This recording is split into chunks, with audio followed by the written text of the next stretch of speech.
Hi everyone, welcome to today's live feed. Now, before I start the live feed, I just wanted to go over a couple of little things and make sure people are aware of this. So, when I was doing my live feed yesterday, I was thinking about it last night, and a lady asked in the live feed about sleeping her baby in a travel cot and using less blankets because she had a tummy sleeper. And you know, I can tell from the live feed that someone is following my advice and following my routines. And I can read between the lines, and I know that she's obviously tried everything to convert her tummy sleeper to a back sleeper, and I'm giving her individual advice about her child. But to other people watching it, the advice sort of wouldn't make sense. You'd be like, why is Tizzie talking about using less blankets with the tummy sleeper? So please remember, when I'm answering an individual person's question on my live feed, you do not take that as gospel. You read the book, you read the bedding guide, and you always take what's written in the book, the baby book, the toddler book, and the feeding book as gospel. Please don't look at what I'm answering in someone's individual question, because often I will know the person, I will know the background, I will know that they've tried other options. So I just wanted to make that clear before I started. Now, while we're waiting for people to tune in before I start talking about the case study, I thought I'd show you these. We've got some beautiful new towels in, which are the Wigo Amigo brand, and look at these face washes. I just thought I had to share them with you because they are so cute. There's other ones as well. There's that one and that one with the long ears. Anyway, I just thought they were very cute and I wanted to share them with you. Let me just hang them back up, because otherwise I'll be in trouble with the girls for ruining the shop. Now, so today I wanted to talk to you about a case study with a 10-week-old. So somebody contacted me a couple of weeks ago about a 10-week-old baby. So it was a similar story to what I hear all the time. They had this beautiful baby, they had the baby in a hospital, they were in hospital, and the baby pretty much slept and fed. They came home from hospital and things didn't work as they thought it would. They expected the baby, you know, would just feed and sleep, and they'd demand feed, and they'd heard that newborn babies pretty much feed and sleep, but it didn't work for them. The baby didn't just feed and sleep, and the baby got more and more unsettled, and as every day passed, their baby got a little bit more unsettled. They were trying to rock their baby to sleep. They were trying to pat their baby to sleep. Now, may I just say, I'm not taking questions today. I'm talking about a case study, so I won't be taking questions. So unless you have a question about what I'm talking about, please don't pop your questions up. I'm not doing questions today. I'm talking about a case study. So this family had a 10-week-old baby, and they started off good in hospital, and then when they got home from hospital, things started going downhill. The baby got more and more overtired and started crying more and more. And I think the baby was probably hungry, because when a baby is tired, they don't feed properly, and when a baby doesn't feed properly, the baby doesn't sleep properly, and you get this circle. So they were told when their baby was 7 weeks old about my book. So they ran out and they bought the book, but they kept dipping into it and they didn't really know how to start it. They were like, we have our baby, he's beautiful, he cries all the time, and we're getting pretty desperate, but the book's too hard. We can't start this book. There's too much information in the book. So they contacted me for a one-on-one because they wanted to get their baby sleeping, but they didn't know where to start. So I said to them, right, the first thing we need to do is look at the bedding. Now, of course, this baby, you can imagine, was feeding and screaming and feeding and screaming and not sleeping, and the only way they could settle the baby was to sit on the sofa and hold the baby, and the baby, they were taking it in turns to sleep. Like, they were in a pretty bad way. So the idea of starting a routine was really hard for them. They just didn't think they could possibly start the routine or it would solve anything. So I said, right, the first thing we need to do is look at the bedding. So the first thing I get everybody to do is look at the bedding. And I won't go on and on about the bedding because I've put the link up to the bedding guide. You can download it and you can look. But the first thing I did was the bedding and the mattress protector, etc. Then I said, once we get the bedding right, let's try and get the routine right. So I got them to start one morning at 7 o'clock in the morning. So I said to them, don't worry what happens at your night. We're just going to start fresh tomorrow morning at 7 o'clock in the morning. So at 7 o'clock in the morning, they started by feeding the baby. So the baby was breastfed, and they started by breastfeeding the baby. And then they were trying to keep the baby up, because it was 10 weeks old, they were trying to keep it awake till 9 o'clock. They found this really, really difficult.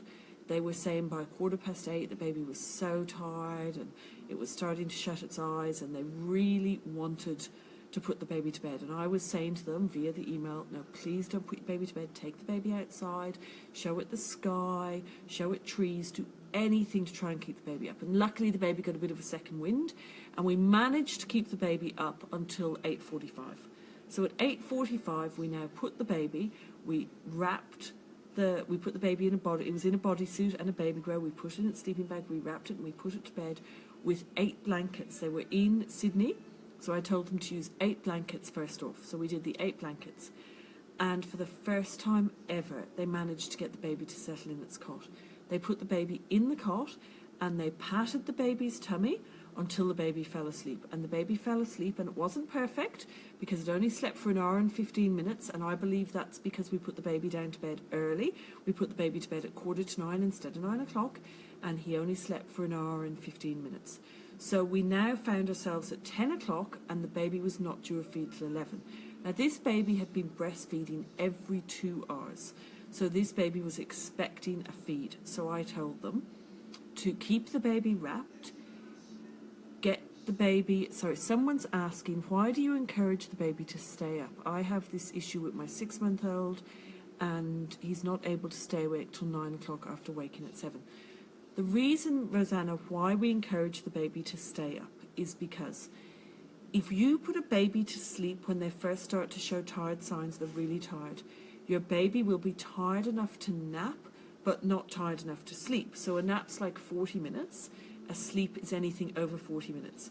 Now, if you put the baby down to bed too early, 2 things can happen. 1, they're only tired enough to have a little cat nap, or 2, they're tired enough to have a short sleep, like this baby.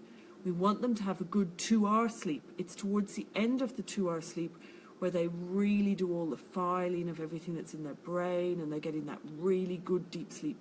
We need them to have that sleep. So if you put them to bed too early, they're tired enough to nap or tired enough to have a short sleep, but not tired enough to have a big sleep. So I would say, Rosanna, keep your baby up. Make sure that you keep your baby up for the 2 hours at 6 months old. Now Renee is just asking, she's got a similar story and she tried the 6 layers on her swaddled baby, but he was sweaty. Now Renee, that might depend on the mattress protector you're using. I would say remove any mattress protector unless it's a Bambi or a Save Our Sleep one, which is 100% cotton. It can't be any 100% cotton one. It has to be the Bambi 100% cotton, which is also branded Save Our Sleep. So use that or use a cotton towel. If your baby is sweating, look and see if they're in a Bonds Wonder Suit, because those have polyester in them, or another type of stretchy fabric which makes them sweat. And if your baby is clammy, that's all right. When they're in deep sleep, they get clammy and they get a little bit sweaty. It's not all right if they're dripping with sweat. So if your baby's dripping with sweat, that's not all right. So we're going to go back to the case study again. So we now had this baby up at 10 o'clock in the morning and we needed to keep the baby not fed as close as possible to 11. So I got the parents to pick the baby up, keep him swaddled, sit on the sofa and tap his back to the rhythm of their heartbeat. So they're sitting up on the sofa with the baby on their chest and they're tapping the baby's back to the rhythm of their heartbeat. And the baby dozes back to sleep. So if you find that your baby wakes up after 40 minutes or a short sleep, you can try this to get them to the next feed time.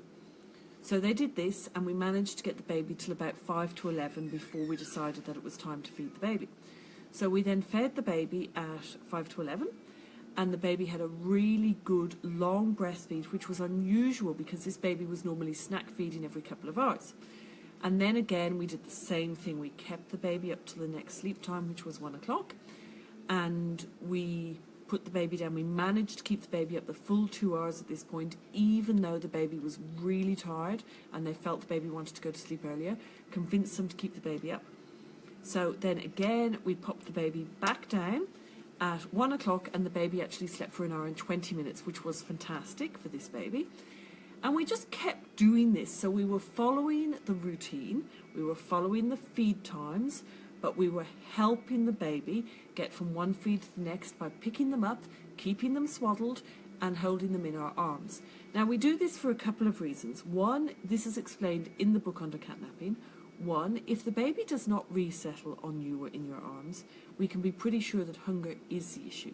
If the baby does resettle on you or in your arms, then we know it's just getting used to the routine is what we have to do, and get the baby used to settling without a dummy, without being rocked, and without being patted. So these guys did this, and everything was good, better for the first day than it had been in the past. And that night the baby slept for some really big chunks of time. We used 10 blankets that night. On day 8, the baby slept through the night from the dream feed till 7 o'clock in the morning, and these parents were amazed. They were shocked. They could not believe the difference just following a routine made to their baby. They had been and sought advice from somebody medical who had told them to feed the baby on demand, even if it was every 2 hours. They couldn't believe the difference a simple routine made. It really can make that difference. However, I got contacted by them 2 days ago to say that their baby had started early rising at 5 o'clock in the morning and was having short sleeps during the day. And I explained to them, I believe this was because their baby had got used to the new bedding and now it needed some more bedding. So we added some more bedding on and their baby's gone back to sleeping. So at first, you might only need to do 8 to 10 blankets, but then after a couple of weeks or even a few days, you might need to add some extra bedding as your baby gets used to the new weight. So I'm basically saying, yes, it can be scary. Yes, you can have a new baby. Yes, you might think the whole book and the whole routine is very, very scary. But if you commit yourselves to it and stick to it, the bedding is really, really important. If you cannot afford the blankets that I sell, just use cotton or bamboo towels. My blankets are about $40 a blanket. The cellular blankets are about $40 a blanket. They're quite warm and weighted. Yes, you can go to Target, Kmart and get blankets for $20, but you would actually need about 4 of those to be equivalent to the weight of the bamboo in my blankets. So yes, they might sound expensive, but they're not actually expensive when you look at what they're made of and what their purpose is. And you can't put a price on sleep. Sleep is really, really important. So if you can afford the bedding, get it. If not, you can use cotton towels. And don't forget, we have the second-hand Facebook page. Now I'm just going to have a look. There's a question about a 4-week-old, so I'm just going to look at this question. This lady says, I'm trying to teach my 4-week-old to self-settle. This is my 3rd baby, and I'm doing your routines. I'm finding it hard to let him cry this time. I'm struggling to figure out what the crying means as well. Just finding he won't sleep in his cot unless I put him in my arms. I want this to stop. So I do wonder whether that could be a bedding problem. At 4 weeks old, I do wonder if it could be a bedding problem, because at 4 weeks old, your baby should be fed, be nice and full, you should be able to pop them in bed, and they shouldn't cry. They should just fall off to sleep. So I do really wonder if it's bedding. I ask you to relook at your bedding for your 4-week-old. Renee says, would you need 12 of those blankets? So, Renee, the blankets I recommend are sort of a cellular blanket. No, you wouldn't need 12. At first you'd need, for a 4-week-old baby, or a 10-week-old baby like what I was talking about, you would need 3. You would fold 3, so you'd fold it once, which would give you 2 layers. Then you'd fold it a second time, which would give you 4 layers. So if you had 3 of those blankets, that would give you 12 layers. When your baby's over 6 months, you would need 6 folded twice to give you 12 layers. So no, you wouldn't actually need 12 unless you wanted some in the car and some at home. Okay, so I'm going to leave the feed there for now, and hopefully that gives some people the confidence to start the routines. If you know anybody who's had a baby and you want to introduce them to Save Our Sleep, I always say the feeding book is a good starting point, because the feeding book it teaches you how to avoid sleep problems. It teaches you can demand feed and avoid sleep problems. It talks about when your baby is first born to pop your baby on your chest and let them root and find the breast themselves. Some people say they absolutely love all the tips in the feeding book. The feeding book is a great gift for people expecting a baby, because it's an introduction to Save Our Sleep, but they don't have to follow the routine. So that is a great book for people, introduction. If people are having sleep problems and you want to help them out, if they have a baby under 2, this book's great if they're having sleep problems and you want to help them out. And if you have a baby of 10 months or older, remember the toddler book starts. As soon as your baby starts moving, the toddler book's the book for you, because it teaches you how to stop your baby from touching the remote control, how to stop your baby from standing up at the television if you don't want them to, how to stop them from coming into the kitchen. So this is great for babies from sort of about 9, 10 months plus. As soon as they start to move, sorry, that's the wrong book. That's the feeding book. We need the toddler book. Wrong book. This book is great from 10 months, 9, 10 months old. As soon as they start to move, you need the toddler book. So if you know someone who's pregnant, I'd recommend this book.